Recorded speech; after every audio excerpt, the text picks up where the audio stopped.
आज अभ्यास प्रश्न 6.3 के सारे प्रश्न हम करने वाले हैं।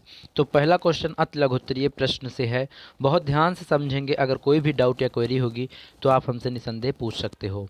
तो चलिए चलते हैं क्वेश्चन नंबर फर्स्ट की ओर।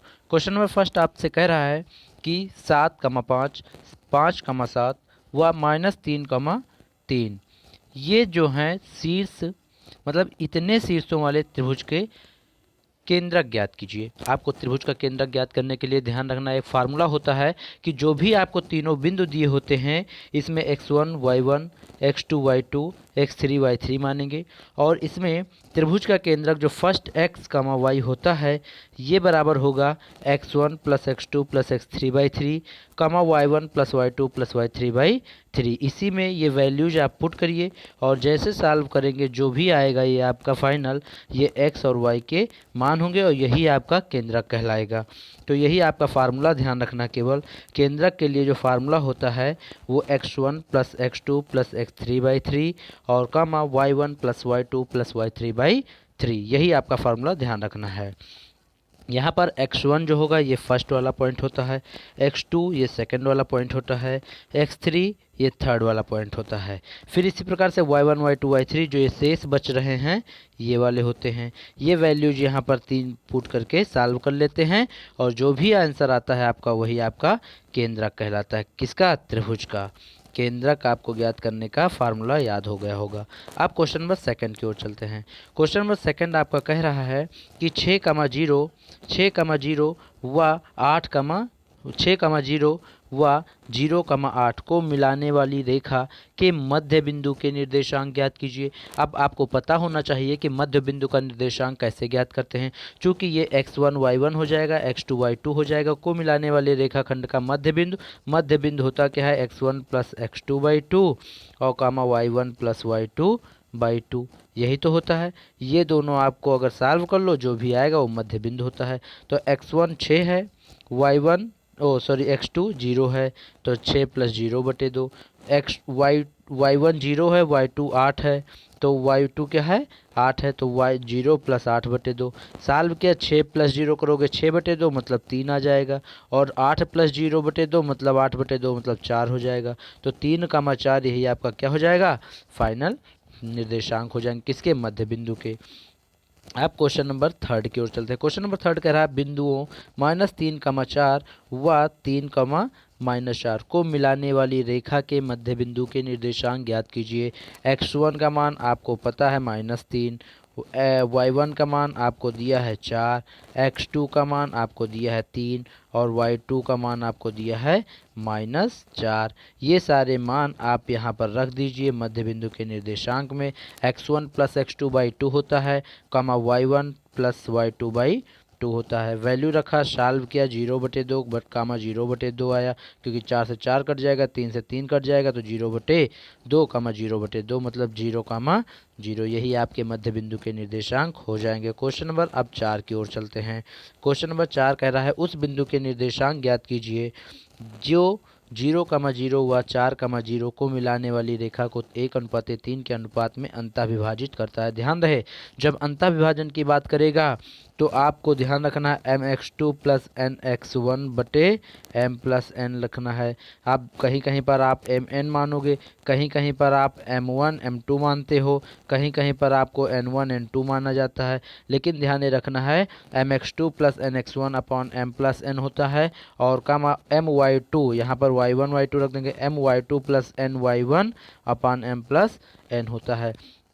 तो आपको करना क्या है, एक बार ध्यान ये रखना है कि इसको x1 y1 मानेंगे पहले, x1 y1 और ये है x2 y2 और इसको mn मानते हैं। पहले वाले को m मान लेते हैं, m/n, m बराबर 1 हो जाएगा, n बराबर 3 और यहाँ पर ये वैल्यू पुट कर देंगे। जब भी आपको अंतःविभाजन का फार्मूला कहे तो आपको यहाँ पर बीच में हर जगह प्लस लगाना है।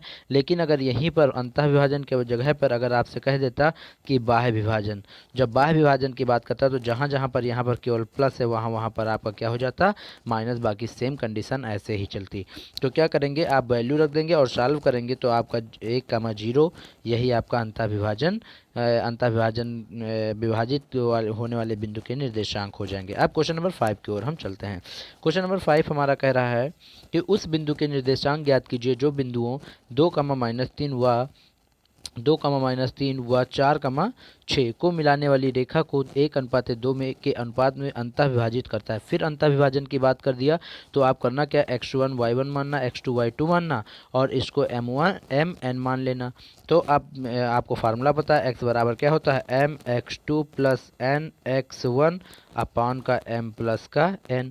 एक x के लिए होता है, y के लिए क्या होता है my2 प्लस का ny1 और अपॉन का m प्लस n, यही होता है। यही फार्मूले में आप ये x1 y1 x2 y2 mn सब की वैल्यूज पुट करिए, सॉल्व करिए। आपको सॉल्व करने के बाद जो भी सॉल्यूशन आएगा x बराबर 0 हो जाएगा और y बराबर 0, अर्थात अंतः बिंदु के जो निर्देशांक होंगे वो 0, हो जाएंगे। इस प्रकार से क्वेश्चन नंबर 5 भी आपका सॉल्व हो। अब क्वेश्चन नंबर 6 की ओर चलते हैं। क्वेश्चन नंबर 6 हमारा कह रहा है कि उस बिंदु का भुज ज्ञात कीजिए। क्या ज्ञात करना है, भुज। उस बिंदु का भुज ज्ञात कीजिए जो बिंदु इतने व इतने को मिलाने वाली रेखा को 3:1 के अनुपात में अंतः विभाजित करता है। ध्यान में रखना है भुज आपको ज्ञात करना है। भुज का मतलब ये x का मान केवल ज्ञात करना है और ये जो y वाला पार्ट इसको कोटि बोलते हैं, इसे नहीं ज्ञात करना है। ज्ञात क्या करना है, केवल भुज मतलब x वाला मान, मतलब केवल इसी में वैल्यू रखना है, सॉल्व कर लेना है। तो इसे x1 y1 मानिए, x2 y2 मानिए, mn मानिए, ये m हो जाएगा 3 और ये n हो जाएगा 1। ये सारी वैल्यू उठाकर x बराबर फार्मूले में रख दीजिए। x बराबर mx2 plus nx1 upon m plus n। यहीं पर फार्मूले में जब रखोगे तो आपका सॉल्व होकर x का मान आएगा, यही आपका भुज कहलाएगा। तो ये इस प्रकार से सॉल्व करेंगे।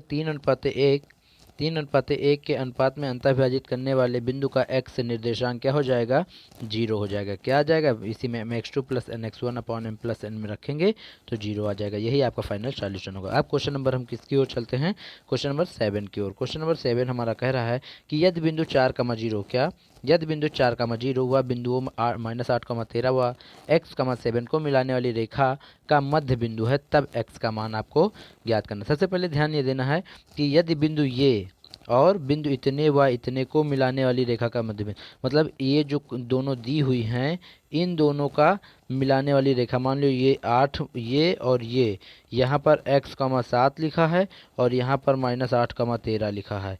इन दोनों को जो मिलाने वाली रेखा है इसका मध्य बिंदु मतलब ये 4,0 दिया है। ये कितना है, 4,0। तो इन दोनों बिंदुओं के मध्य बिंदु का निर्देशांक बराबर 4,0 के कर देना, सॉल्व कर लेना, जो भी आएगा वो x का मान हो जाएगा। तो किया क्या, एक बार 4 के लिए रखेंगे तो इसको मानेंगे क्या x1, इसको मान लेंगे हम क्या x1 का y1 मानेंगे, इसको x1 बराबर -8 मान लेंगे, y1 बराबर 13 मान लेंगे, x2 बराबर x मान लेंगे और y2 बराबर 7 मान लेंगे। और यही x1 y1 x2 y2 की वैल्यू कहाँ रखना है आपको, जो है मध्य बिंदु के निर्देशांक के लिए। तो मध्य बिंदु का निर्देशांक के लिए x के लिए रखे हैं तो x बराबर mx2 x बराबर हो जाएगा x1 प्लस x2 y2। तो x1 है क्या -8, तो -8 प्लस का x बटे का 2 बराबर का है कि 4 के।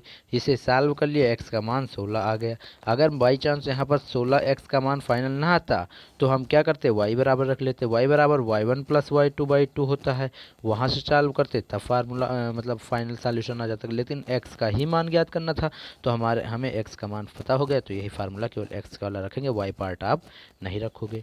आप चलते हैं क्वेश्चन नंबर किसकी ओर, 8 की ओर। क्वेश्चन नंबर 8 हमारा क्या कह रहा है, वह अनुपात ज्ञात कीजिए जिसमें -4, -3 व 5,2 को मिलाने वाला रेखाखंड x अक्ष को काटता है। क्या करता है, x अक्ष को काटता है, आपको यही ज्ञात करना। तो बिंदु x अक्ष को काटता है इसलिए y बराबर 0। हमेशा जब भी x अक्ष को काटेगा तो y बराबर 0 होगा और अगर y अक्ष को काटेगा तो x बराबर 0 होगा। ध्यान नहीं रखना, जब x अक्ष को काटे तो y बराबर 0, y अक्ष को काटे तो x बराबर 0। ठीक, तो बिंदु x अक्ष को काटता है इसलिए y बराबर क्या हो जाएगा, 0। तो y बराबर mx2 प्लस y बराबर my2 प्लस ny1। यहाँ m1 और m2 दिया है। हमने आपको बता रखा है m और n मानने को। आप जो भी मानना वो यहाँ पर फार्मूला रखना। अगर m और n मानते हो तो y बराबर m y2 plus n y1 upon m plus n होगा। और अगर m1 m2 मानते हो जैसे इन्होंने मान रखा है तो y बराबर m1 y2 plus m2 y1 upon m1 plus m2 हो जाएगा। ठीक, और यहाँ पर हमने वैल्यू रख दिया। सॉल्व करेंगे तो x अक्ष को काटता है तो x अक्ष पर y बराबर 0 होता है, तो y के मान यहाँ पर हमने क्या कर दिया 0 बराबर m1 का आपको पता नहीं और m2 का मान है यहाँ पर कितना 2 प्लस m2 और मतलब m2 प्लस y1 का मान है माइनस का 3 ये रखा बटे m plus m1 plus m2 बराबर ये। आप दोनों को सॉल्व कर लेंगे बराबर करेंगे तो m1 अपॉन m2 बराबर 3:2 आ जाएगा। यही आपका फाइनल सॉल्यूशन हो जाएगा। अब चलते हैं क्वेश्चन नंबर 9 की ओर। क्वेश्चन नंबर 9 कह रहा है यदि त्रिभुज ABC के शीर्षों के निर्देशांक क्रमशः दिए हुए हैं तो सिद्ध कीजिए कि सिद्ध कीजिए क्या भैया शीर्ष ए से डाली गई मध्यिका की लंबाई आपकी इतनी है। तो कैसे आप सॉल्व करोगे? ये आपका क्या बना दिया भैया त्रिभुज बना दिया। ए और बी और सी ये आपके मान दे दिए। ए बी सी के तीनों हमने मान यहाँ पर पुट कर दिए। अब क्या कह रहा है माना बिंदु ए बराबर इतना, बी बराबर इतना, सी बराबर इतना है। तो मध्य बिंदु का निर्देशांक, मध्य बिंदु के निर्देशांक x1 plus x2 by 2 y1 plus y2 by 2 होते थे, आपको अभी हमने बता रखा है। तो यही हमने मध्य बिंदु के निर्देशांक क्या कर लिए x1 प्लस x2 बाई 2 और y1 प्लस y2 बाई 2 करके 1 बटे 2 आ गया, 1 बटे 2 आ गया। ये मध्य बिंदु के निर्देशांक। अब am बराबर am का मतलब ये वाला पार्ट, ये पार्ट आप निकालोगे क्या, ये पार्ट आप निकालोगे पाइथागोरस प्रमेय से आप निकाल सकते हो। तो कोई एक त्रिभुज मान लीजिए, ये त्रिभुज चाहे आप ले लीजिए चाहे इधर का एक त्रिभुज ले लीजिएगा। उससे आपको am बराबर अंडर रूट हो जाएगा 1 + 1 का होल स्क्वायर प्लस, या फिर आप लिख सकते हो दो बिंदुओं के बीच की दूरी से। दो बिंदुओं के बीच की दूरी बराबर अंडर रूट होता है x1 plus x2 by 2, x1 plus x2 का whole square plus y2 minus y1 का होल स्क्वायर, इस तरह कर सकते हो। या फिर x1 माइनस x2 का whole square plus y1 minus y2 का होल स्क्वायर कर सकते हो। तो am बराबर हो जाएगा अंडर रूट 1 + 1 का whole square plus half minus 3 का होल स्क्वायर। सॉल्व कर लेंगे तो ये अंडर रूट 41/4 इकाई आ जाएगी। यही आपकी दो बिंदुओं के बीच की दूरी से फाइनल सॉल्यूशन आप ज्ञात कर सकते हो। ध्यान ये रखना है कि मध्य बिंदु का जब निर्देशांक आप निकाल लोगे भैया बी और सी के मध्य बिंदु का निर्देशांक m है, तो जब मध्य बिंदु का निर्देशांक का फार्मूला लगाकर इन दोनों से आप इसका मध्य बिंदु निकाल लोगे तब इन दोनों के बीच की दूरी निकालना आपका आसान हो जाएगी। भैया दो बिंदुओं के बीच की दूरी से वहीं से आपको निकालना है। तो am बराबर आपका क्या आ जाएगा, am बराबर अंडर रूट 41/4 आ जाएगा। कितना आ जाएगा 41/4। इस प्रकार से क्वेश्चन नंबर 9 भी समाप्त हुआ। अब हम चलते हैं क्वेश्चन नंबर 10 की ओर। ठीक है, क्वेश्चन नंबर 10 हमारा कह रहा है, क्या कह रहा है, एक चतुर्भुज के शीर्ष -3,2 3, इतने इतने व इतने हैं। सिद्ध कीजिए कि चतुर्भुज की भुजाओं के मध्य बिंदुओं को मिलाने वाली रेखाएं एक समांतर चतुर्भुज बनाती हैं। एक समांतर चतुर्भुज बनाती हैं, इसका मतलब क्या होता है बहुत ध्यान से समझेंगे। माना ए की वैल्यू ए, बी की वैल्यू ए, सी ए और डी ए एक चतुर्भुज के शीर्ष हैं। भैया ए बी सी डी हमने एक चतुर्भुज के शीर्ष मान लिए। अब ए बी के मध्य बिंदु P है और वह ए डी का मध्य बिंदु S है, वह डी सी का मध्य बिंदु ये है, वह बी सी का मध्य बिंदु ये है। तो पहले इन दोनों बिंदुओं से मध्य बिंदु आप निकाल लीजिए सबके, और मध्य बिंदुओं को आपको आपस में क्या करना है, मिला देना है। यही काम आपको विशेषकर करना। तो सबसे पहले हम PQRS में क्या करेंगे क्या ABCD में PQRS एक चतुर्भुज बनाने के लिए हम क्या करेंगे, मध्य बिंदु के निर्देशांक निकालेंगे। तो मध्य बिंदु P बराबर क्या हो जाएगा x1 plus x2 by 2 y1 plus y2 by 2 से सॉल्व किया, आपका ये आ गया 0,1। बिंदु Q किसका मध्य बिंदु है, Q है BC का मध्य बिंदु। तो इन दोनों बिंदुओं से आप इसका मध्य बिंदु निकाल लीजिए। तो ये भी x1 plus x2 by 2 y1 plus y2 by 2 से आप निकालोगे -1,6 आ जाएगा। इसी प्रकार बिंदु R आप निकाल लोगे मध्य बिंदु के निर्देशांक से, और बिंदु S भी निकाल लोगे मध्य बिंदु के निर्देशांक से। आप जब मध्य बिंदु के फार्मूले से आप चारों मध्य बिंदु आप निकाल चुके हो, तो चारों मध्य बिंदुओं को आपको क्या करना है, आपस में मिला देना है। जैसे आपस में आप मिलाओगे तो आप मिली हुई रेखाओं को, मतलब जैसे ये जो आपको मिल चुकी हैं, ये मिली हुई रेखाओं को आप दो बिंदुओं के बीच की दूरी से सॉल्व कर सकते हो। तो हमने किया क्या भैया, बहुत ध्यान से समझेंगे। किया क्या, दो बिंदुओं के बीच की दूरी PQ के लिए लगा दिया, तो under root x2 minus x1 का whole square plus y2 minus y1 का होल स्क्वायर से सॉल्व किया, आ गया अंडर रूट 26। इसी प्रकार QR को निकाला तो ये अंडर रूट 26 के बजाय अंडर रूट 25 आया, उसका निकल आया बाहर। आर एस निकाल लिया तो अंडर रूट फिर 26 आया, और पी एस निकाल लिया तो अंडर रूट 25 बराबर 5 का ही आ गया। अब P Q Q R R S व एस आर एस व पी एस ये सारे हमने निकाल लिए, तो भुजा पी क्यू बराबर आर एस, भुजा क्यू आर बराबर पी एस। भैया ये दो दो भुजाएं सम्मुख क्या हो गई आपस में बराबर, और विकर्ण हमने पी आर निकाला जब दो बिंदुओं के बीच की दूरी से रूट 41 आया, और एस क्यू निकाला अंडर रूट वाले फार्मूले से, मतलब under root X two minus X one plus Y two minus Y one का होल स्क्वायर से, तो भैया अंडर रूट 61 आ गया। देखिए विकर्ण आपस में अलग अलग आए, चूंकि विकर्ण बराबर नहीं आए इसलिए पी क्यू आर एस एक समांतर चतुर्भुज के शीर्ष होंगे। अगर ये विकर्ण बराबर हो जाते तो ये समांतर चतुर्भुज के शीर्ष नहीं होते, फिर क्या हो जाते भैया, आयत या अन्य कोई हो जाता, क्योंकि आयत भी एक प्रकार का समांतर चतुर्भुज होता है। लेकिन ध्यान ये रहे इसमें क्या होते हैं, विकर्ण आपस में बराबर होते हैं, जबकि समांतर चतुर्भुज में विकर्ण आपस में बराबर नहीं होते हैं। तो अगर विकर्ण बराबर नहीं आए इसका मतलब ये समांतर चतुर्भुज के शीर्ष होंगे। इस प्रकार से क्वेश्चन नंबर 10 भी खत्म हो। अब चलते हैं हम क्वेश्चन नंबर 11 की ओर। भैया 10 आपका इसी प्रकार से समाप्त हो गया। अब क्वेश्चन नंबर 11 क्या कह रहा है, दीर्घ उत्तरीय प्रश्न के अंतर्गत आता है, इसलिए बहुत ध्यान से समझिएगा। तो क्वेश्चन नंबर 11, एक त्रिभुज एबीसी के शीर्ष ये बी सी दिए हुए हैं, सिद्ध कीजिए कि त्रिभुज के केंद्रक के निर्देशांक ये हैं। भैया त्रिभुज के केंद्रक के निर्देशांक ज्ञात करने के लिए आपको मैंने अभी पहला क्वेश्चन बताया था कि त्रिभुज के केंद्रक के लिए निर्देशांक ज्ञात करने के x1 plus X two plus X three by three comma Y one plus Y two plus Y three by three ये फार्मूला होता है। यहाँ पर a और b और c इन दोनों में से x1 y1 मानेंगे, x2 y2 मानेंगे, x3 y3 मानेंगे, और यहाँ पर वैल्यू पुट करेंगे, सॉल्व करेंगे, जो भी आएगा ये आपका फाइनल सॉल्यूशन हो जाएगा। तो यही आपका फाइनल सॉल्यूशन हो गया 2/3 होगा कामा -1/3, यही आपका फाइनल सॉल्यूशन हुआ। 11 नंबर क्वेश्चन अब खत्म हुआ। अब चलते हैं क्वेश्चन नंबर 12 की ओर। क्वेश्चन नंबर 12 हमारा कह रहा है भैया क्या, एक बिंदु P, क्या कह रहा है, एक बिंदु P किसी रेखाखंड AB को 3:2 के अनुपात में बाह्य विभाजित करती है। भैया जब भी आपको बाह्य विभाजन की बात कह दे तो जहाँ जहाँ पर वहाँ पर प्लस होता था वहाँ पर अब क्या आ गया माइनस, बल्कि अगर अंतः विभाजन कहता तो जहाँ जहाँ पर यहाँ माइनस है वहाँ वहाँ पर क्या बना देते हम प्लस, बाकी सेम ऐसे चलता। लेकिन यहाँ पर बाह्य विभाजन कह दिया गया इसलिए माइनस लगेगा। यदि बिंदु आगे क्या कह रहा है, आगे कह रहा है कि यदि बिंदु ए व बिंदु बी के निर्देशांक क्रमशः दिए हुए हैं तो सिद्ध कीजिए कि पी के निर्देशांक कितना होगा। तो करेंगे क्या भैया, माना बिंदु ए बराबर इतना, बी बराबर इतना, बिंदु पी ए बी को इतने के अनुपात में बाह्य विभाजित करती है, इसलिए पी के निर्देशांक बाह्य विभाजन के फार्मूला से x बराबर M X two plus N X one M X two minus N X one upon M minus N होना चाहिए, लेकिन यहाँ m और n की जगह पे ये m1 व m2 माने हैं। तो m1 x2 minus m2 x1 upon m1 minus m2 फार्मूले में रखेंगे सारी वैल्यूज, ये सॉल्व करेंगे -2 आ जाएगा। इसी प्रकार y सॉल्व करेंगे -3 आ जाएगा। इसलिए p के निर्देशांक -2,3 हुए। यही आपको क्या करना था, ज्ञात करना था भैया, यही आपको मतलब सिद्ध करना था या ज्ञात करना था। तो ये हो गया -2,-3, यही आप नंबर 12 खत्म। अब चलते हैं क्वेश्चन नंबर 13 की ओर। क्वेश्चन नंबर 13 आपका क्या कह रहा है, बहुत ध्यान से पढ़ेंगे। कह रहा है बिंदुओं, क्या कह रहा है, बिंदु ए कामा बी, ए व बी को जोड़ने वाले रेखाखंड ए बी को y अक्ष किस अनुपात में विभाजित करता है, इस प्रतिच्छेदन बिंदु के निर्देशांक भी ज्ञात कीजिए। आपको कहा क्या भैया, मैंने मान लिया कि y अक्ष रेखाखंड ए बी को बिंदु P पर प्रतिच्छेद करता है, तो P के निर्देशांक, चूंकि आप y अक्ष की बात कर रहे हैं तो y अक्ष पर क्या होता है, y अक्ष पर x बराबर 0 होता, तो x के निर्देशांक देखिए हमने क्या कर दिए 0, और y कामा y में ऐसे रखेंगे, तो x y अक्ष पर x बराबर 0 हो गया।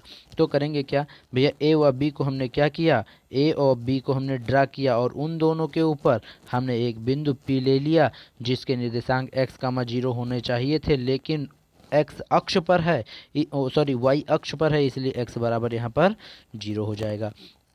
तो ये भैया हमेशा ध्यान रखना, जब भी अंतः विभाजन और बाह्य विभाजन ना कहे, ना अंतः विभाजन नाम लिया जाए और ना बाह्य विभाजन नाम लिया जाए, जब ये दोनों नाम न लिए जाएं तो हमेशा अंतः विभाजन का फार्मूला हम यूज करते हैं, बहुत ध्यान रखना है आपको।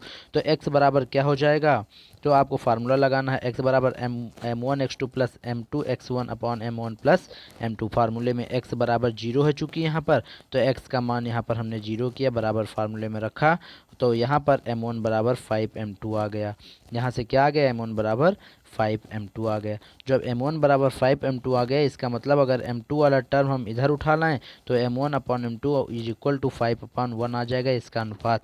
अतः बिंदु P रेखाखंड AB को 5:1 के अनुपात में हमेशा अंतः विभाजित करता है। अतः बिंदु P 0, y का y निर्देशांक ज्ञात करेंगे। तो y निर्देशांक के लिए y बराबर m1 y2 plus m2 y1 अपान m1 प्लस m2 करेंगे।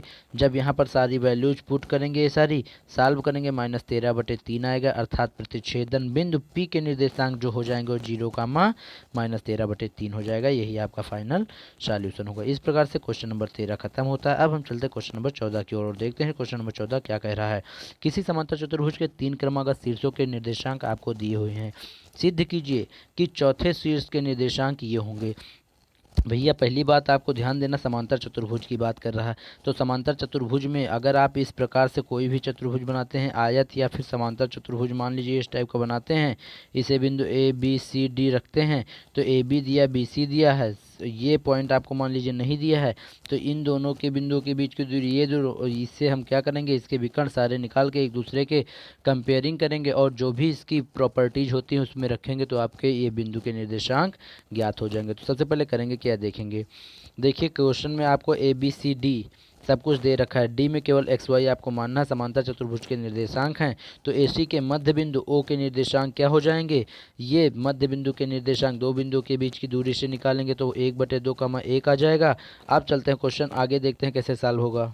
अब BD के निर्देशांक हम ज्ञात कर लेंगे, किसके भैया, BD के। तो BD के मध्य बिंदु O के निर्देशांक क्या हो जाएंगे, x1 x प्लस 3/2 और y प्लस 1/2। आप करेंगे क्या, ध्यान ये रखना है कि ये जो होगा क्या, ये वाला, ये बराबर 1/2 के कर देंगे, क्योंकि दोनों जो मध्य बिंदु होते हैं वो हमेशा क्या होते हैं समांतर चतुर्भुज में, बराबर होते हैं। तो ये बराबर 1/2 के कर दिया, सॉल्व किया, यहाँ से x बराबर कितना आ गया, -2। इसी प्रकार y प्लस 1/2 को 1 के बराबर कर दिया, इसको सॉल्व किया तो y की वैल्यू कितनी आ गई, 1। तो यहाँ पर D जो मध्य बिंदु हैं x, y वो -2, 1 हो जाएगा। इस प्रकार से क्वेश्चन नंबर 14 भी खत्म हो। अब लास्ट क्वेश्चन चलते हैं क्वेश्चन नंबर 15 की ओर। क्वेश्चन नंबर 15 हमारा क्या कह रहा है, बहुत ध्यान से समझेंगे। क्वेश्चन नंबर 15 हमारा कह रहा है किसी त्रिभुज ABC में D भुजा BC का मध्य बिंदु है। D भुजा क्या है, BC का मध्य बिंदु। सिद्ध कीजिए कि AB का स्क्वायर प्लस CA का square is equal to 2 times of AD square plus DC square. ये आपको क्या करना है भैया, सिद्ध करना है। कैसे करेंगे, बहुत ध्यान से देखेंगे। तो माना बिंदु B के निर्देशांक a,0, C के निर्देशांक B के निर्देशांक -a,0, C के निर्देशांक a,0, A के निर्देशांक 0,b हुआ मध्य बिंदु D के निर्देशांक 0,0 हैं। अगर ऐसे हैं तो हम करेंगे सबसे पहले क्या, सबसे पहले ये ध्यान देंगे कि ये सारी वैल्यूज उठा करके हम इसके LHS में रख देंगे। किसके, इसके LHS में रखेंगे और RHS में रख के दोनों में देखेंगे आ जाता है कि नहीं। तो LHS में हमने रख दिया, तो AB square plus CA square is equal to 2 times of, ये लेकर आना है। तो ये यहाँ पर AB स्क्वायर की वैल्यू हमने रख दी, ठीक है।